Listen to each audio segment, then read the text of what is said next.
Well, hello there. It's James from livingonawoodenboat.com. So, I kind of wanted to try something here. I wanted to do a little series, if you will. Some videos on the boat itself. So, you know, I've done a couple of tutorials just to kind of get things started. But I think it's probably a good time to let everybody know about the boat. So what I was going to do is this first video is just going to be you and me sitting here having a little conversation. I'll go over some of the history of the type of boat that it is and some of that kind of stuff. And then we'll continue on as the days go by, and we'll do things. We'll start with the interior. We'll go through some instrumentation. We'll go through some engines or the propulsion system, as it were.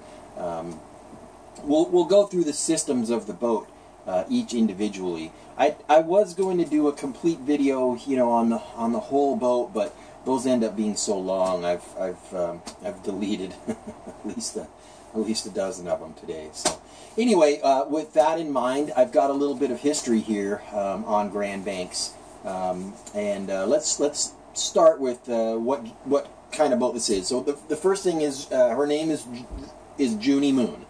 So sometimes people refer to boats as the Junie Moon, so you could call her the Junie Moon. Junie Moon is a 1972 Grand Banks 42 Classic from their classic line of trawlers.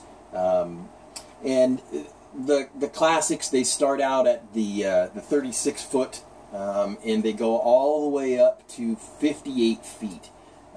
Those are some pretty cool boats, but they're all cool. I mean, every Grand Banks that they've ever made.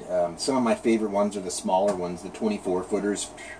Well, if you ever see one of those and you're in the market for a boat, pick one up. It's a boat you'd have to keep in a marina like this, but you can get a 24-foot Grand Banks for between 10 and 15 grand, depending on the motor configuration, and absolutely wonderful weekend cruiser, fishing boat, all of that stuff. So anyway, I digress. Grand Banks started out life as a boat building company in 1956, run by a guy named Robert Newton. I was going to say Robert Newton. Anyway, Robert Newton and his sons had a yard in Junk Bay in Hong Kong, a boat yard, as it were, where they built boats for companies. So sort of a production type of a thing. They built boats for Hershoff, for Sparkman and Stevens, for William Garden, and a number of different people. And those names should all sound familiar to any of my friends or followers that are boat people. Some of the most beautiful hull designs ever to come through any design company. The Hershoffs, they still race those. There's a whole following on the East Coast that race these little 12-foot Hershoffs. And then, the Hershoffs go all the way up into really big boats, like 70-footers, and they're just exquisite. Sparkman and Stevens, I've actually looked at myself a few times. They made the first motor sailor, as it was. So, lots of really cool stuff that they were involved in. So, in 1962, Robert Newton decided that he kind of wanted to take things to the next level. So he hired a guy, or commissioned a guy, named Ken Smith. That's an original name. And Ken drew up the blueprints for the first classic design motor yacht, and it was the 36-footer.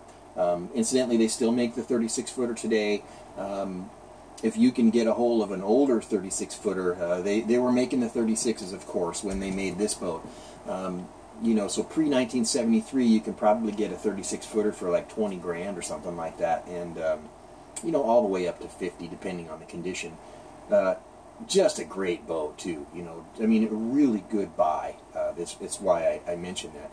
And then everything kind of culminated from there. The 36-footer, of course, you know, they based a lot of everything off of that. So this boat is based off of the 36-foot design. So the boat was called Spray. That was the first boat that they made. So you can look that one up. I was going to show you a picture of it, but like I said, I have a tendency to get overboard. I probably should make movies instead of videos.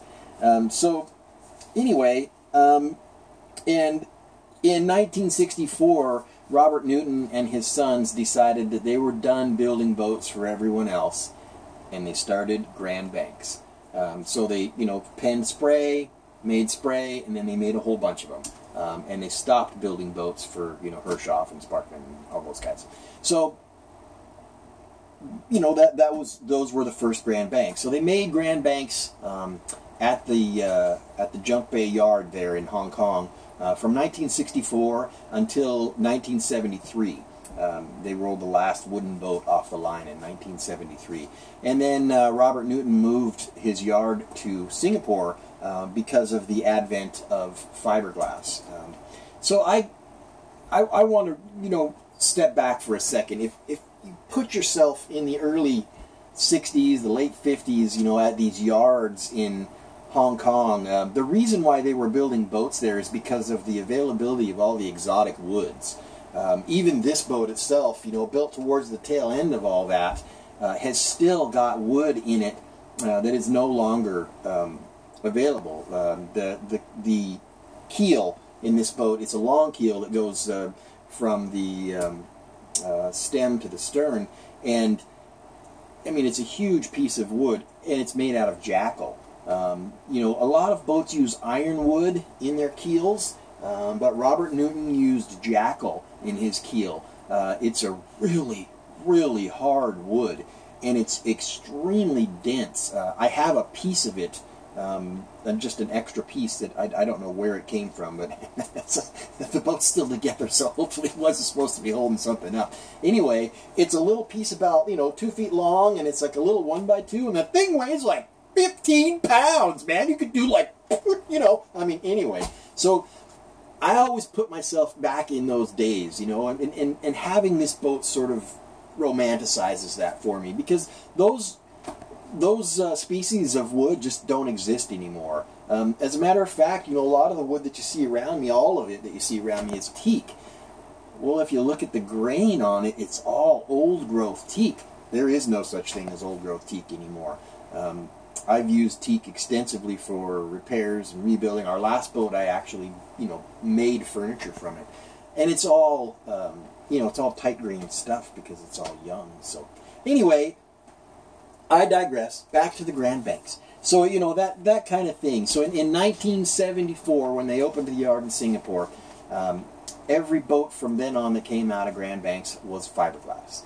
And interestingly enough, in the early days, in the early 70s, they didn't change a thing. They just changed what they made the boat out of. I'm sure that was an engineering nightmare to try to, you know, differentiate. You were making things out of wood, and the designs had to be different. But you look at a fiberglass 42 Classic and compare it to this boat, and they look almost identical. As a matter of fact, they still make this boat. So 2016, you can go buy yourself a brand new Grand Banks 42 Classic. You're going to spend a little bit more money than I did. That's a tax bracket that I won't see for a while, unless a lot of you just love this blog. I just don't see that. So anyway, there's a little history about Grand Banks, and you know,